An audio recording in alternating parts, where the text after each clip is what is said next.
প্রিয় দর্শক, সবাইকে আন্তরিক শুভেচ্ছা ও অভিনন্দন জানাচ্ছি। প্রিয় দর্শক, আপনারা জানেন দীর্ঘদিন ধরে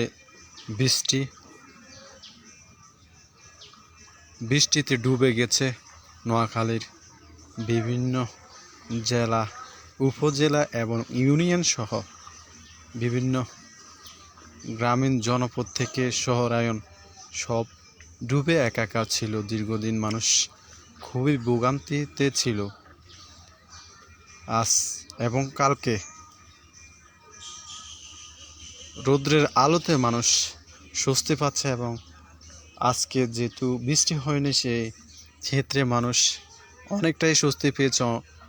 প্রায় 3 থেকে 4 ইঞ্চি পানি নেমে গেছে। আমরা আরেকটি বিষয় জানিয়ে রাখি যে কোম্পানিগঞ্জে যে মুসাফুর ক্লোজার সেখানে পানি নামছে, যে গেটগুলো ছিল সেগুলো খুলে দেওয়া হয়েছে। আমি আজকে যে চিত্র আমি দেখাচ্ছি, যে আপনারা দেখছেন এই জায়গাগুলো, এখানে অনেক পানি ছিল, এখন খুলতে গেলে নেই, অনেকটা শুকিয়ে গেছে আপনারা দেখছেন। আশা করি আজকে যদি বৃষ্টি না হয় সেক্ষেত্রে অনেক রাস্তাঘাট থেকে পানি নেমে যাবে আশা করছি। বন্যার পরিস্থিতি এখন বলতে গেলে স্বাভাবিক হয়েছে, মানুষ আর জনজীবন একটু স্বস্তি ফিরেছে।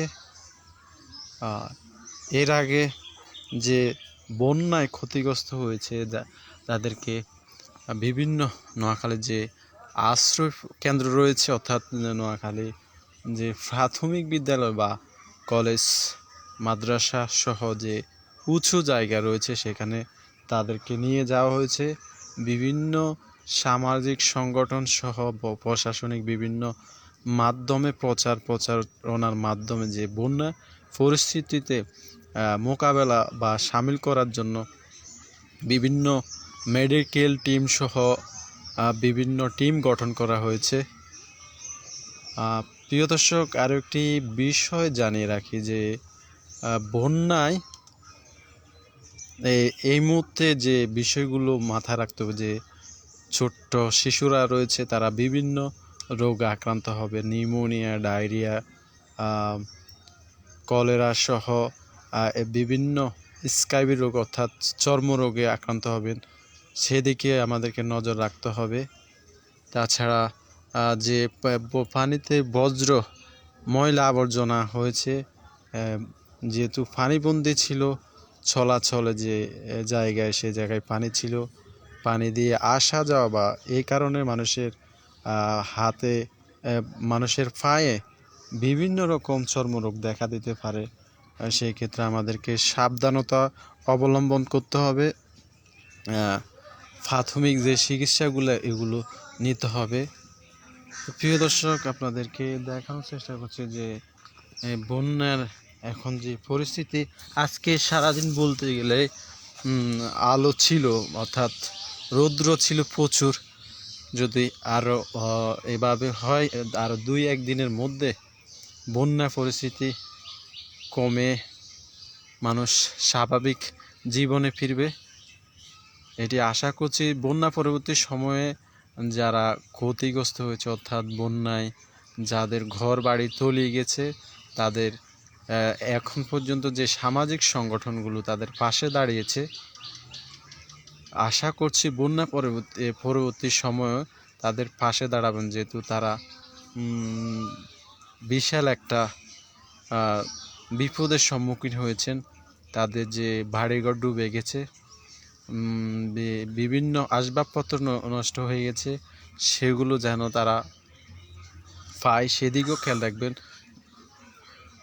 তাদের যে জানমাল বা জনজীবন যে স্বস্তি, তাদেরকে সেই বিষয়ে জানাতে হবে। অনেকে দুশ্চিন্তাগ্রস্ত হয়ে গেছেন ইতিমধ্যে।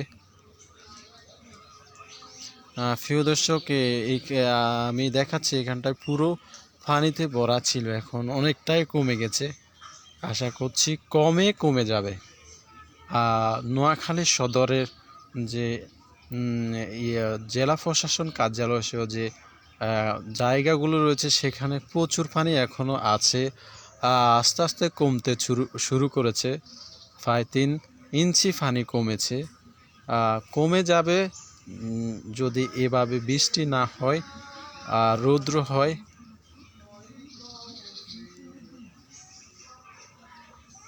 প্রিয় দর্শক, আর একটা যে বিষয় বলে রাখি যে আপনাদের ছোট্ট শিশু বা সোনামণিরা রয়েছেন তাদের প্রতি খেয়াল রাখবেন, যেহেতু চারদিকে পানিতে ডুবো অবস্থা। এই ক্ষেত্রে আপনাদের ছোট্ট শিশুদের খেয়াল রাখবেন, তাদেরকে যত্ন করবেন, তাদের প্রতি নজর দিবেন এবং তাদের সাথে যারা একটু বুঝে তাদেরকে সুন্দরভাবে বোঝাবেন। তাদের সাথে বিভিন্ন রকম যে মতবাদ করা যাবে না, যেহেতু চারদিকে পানি, তাদেরকে দেখতে হবে, তাদেরকে বোঝাতে হবে, এই বিষয়টিও মাথায় রাখবেন। আর প্রিয় দর্শক, যেহেতু চারদিক ডুবে রয়েছে, সাপ বা অন্যান্য যে বিষাক্ত পানিগুলো অনেকের ঘরে ঢুকে পড়েছে, সেদিকেও খেয়াল রাখবেন। যেহেতু চারদিক ডুবে গেছে, তারাও উঁচু জায়গায় এসেছে, এখন পানি কমতে শুরু করেছে, ওই ক্ষেত্রেও অনেক ক্ষয়ক্ষতি করতে পারে এই জীবজন্তুগুলো, সেদিকে নজর দিতে হবে। প্রিয় দর্শক, আপনারা দেখছেন আমি দেখানোর চেষ্টা করছি যে বন্যার যে পানি কমছে সেই বিষয়টি আমি দেখাচ্ছিলাম এতক্ষণ। আমাদের সবচেয়ে ভালো দিক হলো যে বিভিন্ন যে গেটগুলো রয়েছে, বিভিন্ন যে মুসাফির ক্লোজার সহ এরকম নদীগুলো যে গেট রয়েছে এগুলো ইতিমধ্যে খুলে দেওয়া হয়েছে, সেখানে দ্রুত গতিতে পানি নামছে।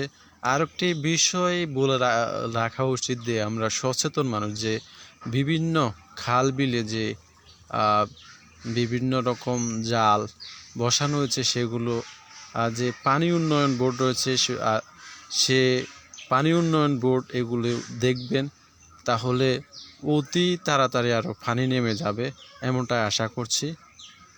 যেহেতু পানি ভেদে রাখার যে বিষয়টি, এই জাল বা বিভিন্ন রকম যে জিনিসপত্রগুলো খালে বসায় সেগুলো পানি ধরে রাখে, এগুলো আশা করছি যে প্রশাসনিকভাবে নিরোধ করতে হবে, তাহলে আরও দ্রুত পানি নেমে যাবে।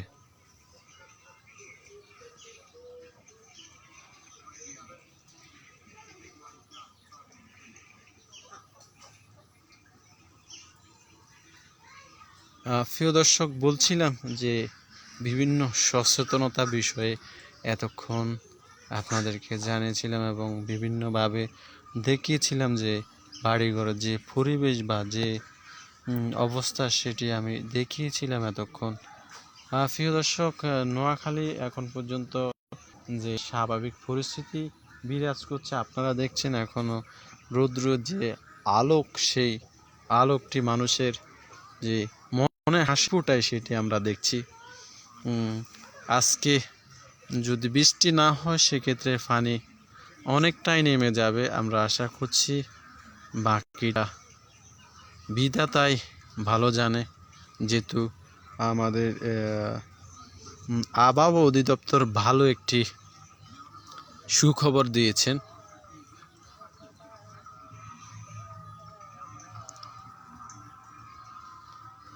প্রিয় দর্শক, বন্যায় ক্ষতিগ্রস্ত যারা এখনও অনেকেই ভাত রান্না সহ বিভিন্ন যে জিনিসপত্র ব্যবহার করতে পারছে না, আপনারা তাদের পাশে থাকবেন। 2-1 দিন দেখিয়ে তেমন একটা লাভ হবে না, লোক দেখানোর জন্য যে ত্রাণ বিতরণ করবেন না। আপনারা যারা ত্রাণ বিতরণ করছেন মানুষের, যে তাদেরকে দিচ্ছেন, তাদের যে ছবিগুলো তুলছেন, এগুলো আসলে মানুষ খুবই একটা দ্বিধাদ্বন্দ্বিত হয় এবং তাদের যে মন মানসিকতা ওইটুকু থাকে না। যারা নিতে চাচ্ছেন তারাও এই ত্রাণ নিতে যে ছবি বা বিভিন্ন যে ভিডিও এগুলো আশা করি করবেন না, যেহেতু এরা হয়তো অভাবী না, হয়তো সাময়িক তারা ক্ষতিগ্রস্তর কারণে এই জিনিসগুলো নিচ্ছেন। আপনারা এই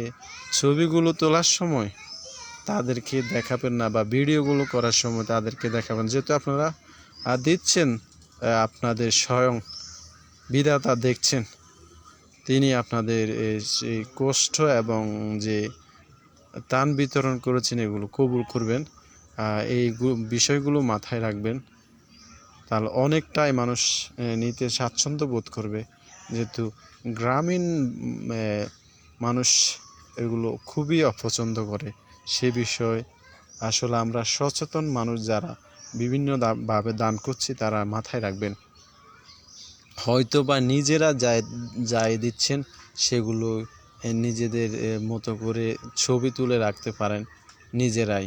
অন্যদের যাদেরকে দিচ্ছেন তাদের ছবি তোলা বা ভিডিও করা এগুলো করবেন না, এগুলো মানুষ পছন্দ করে না।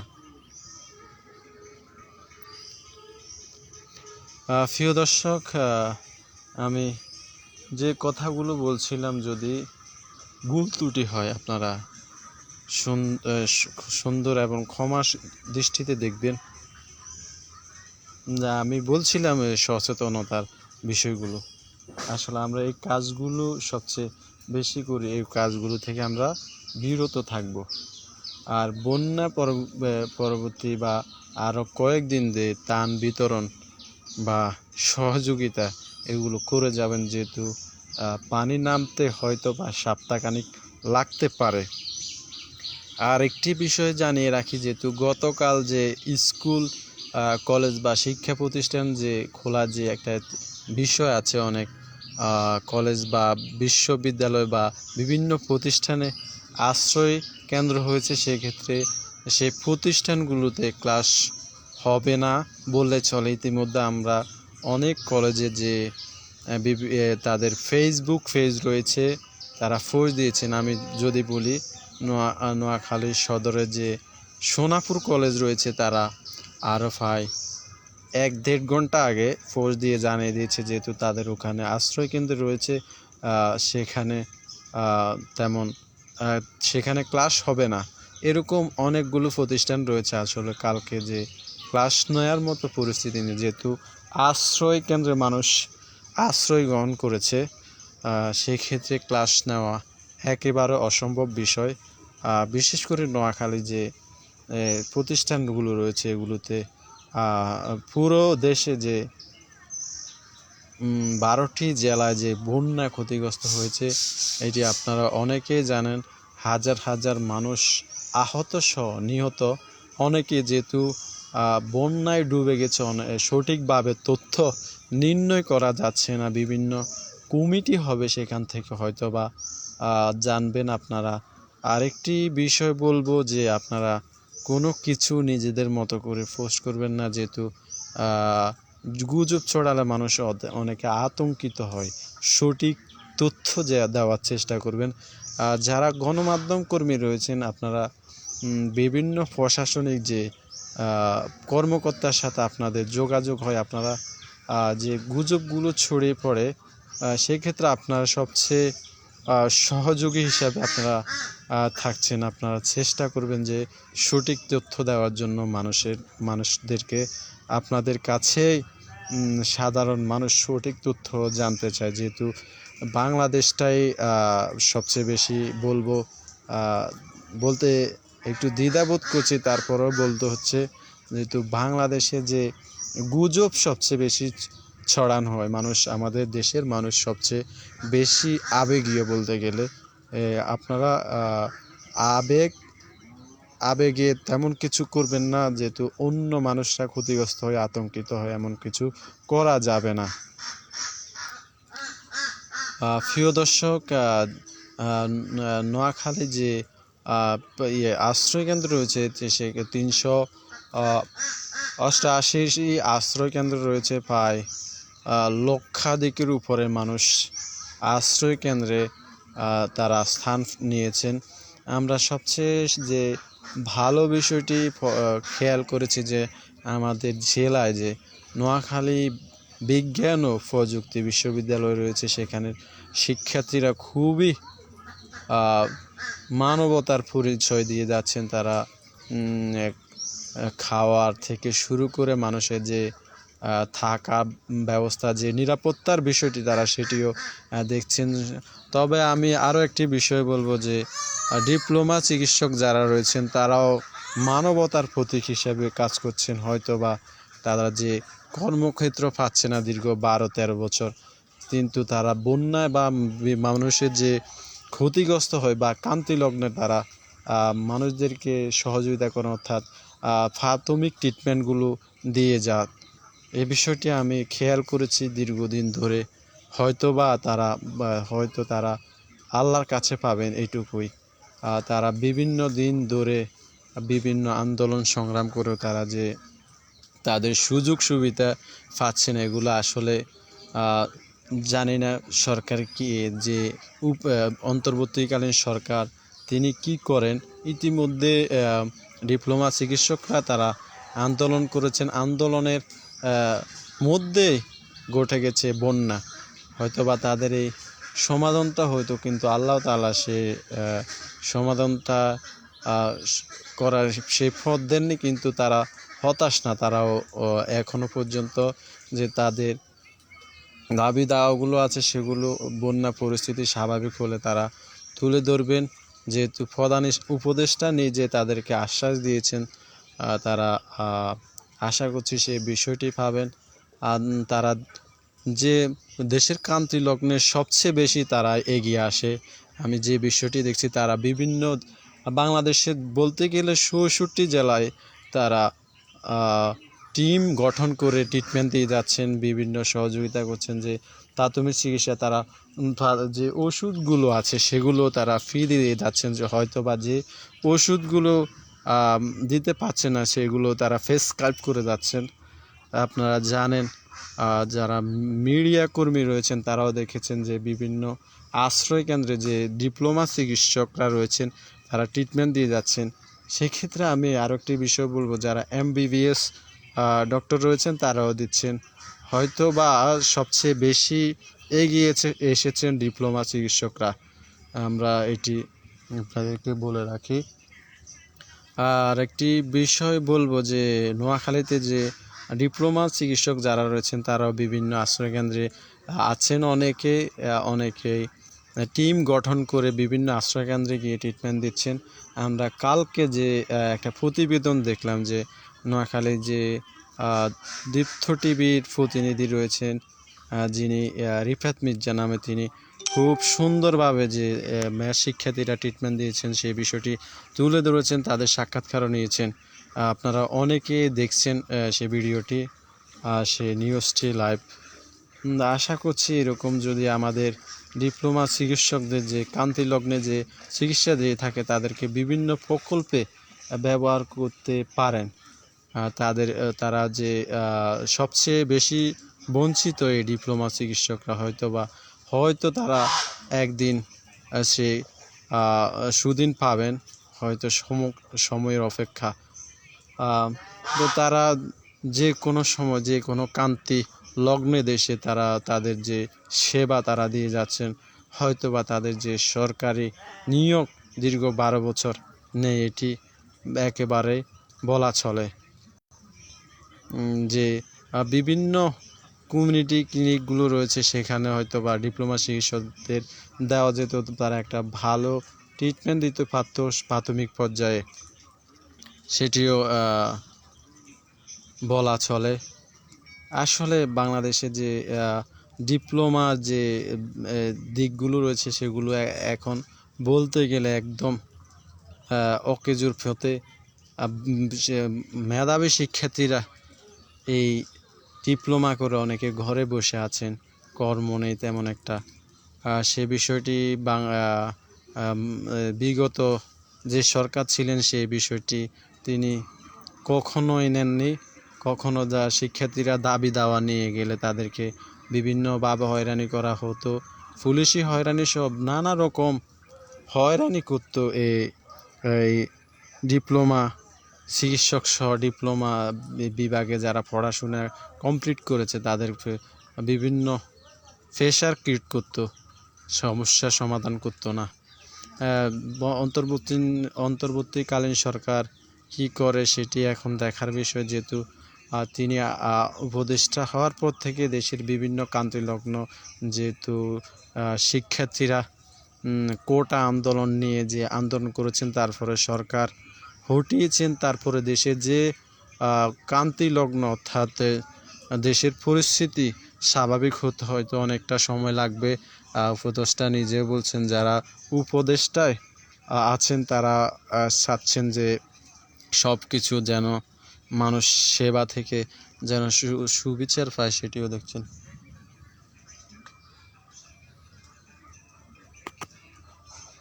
প্রিয় দর্শক, সবাই ভালো থাকবেন, সুস্থ থাকবেন, সুন্দর থাকবেন।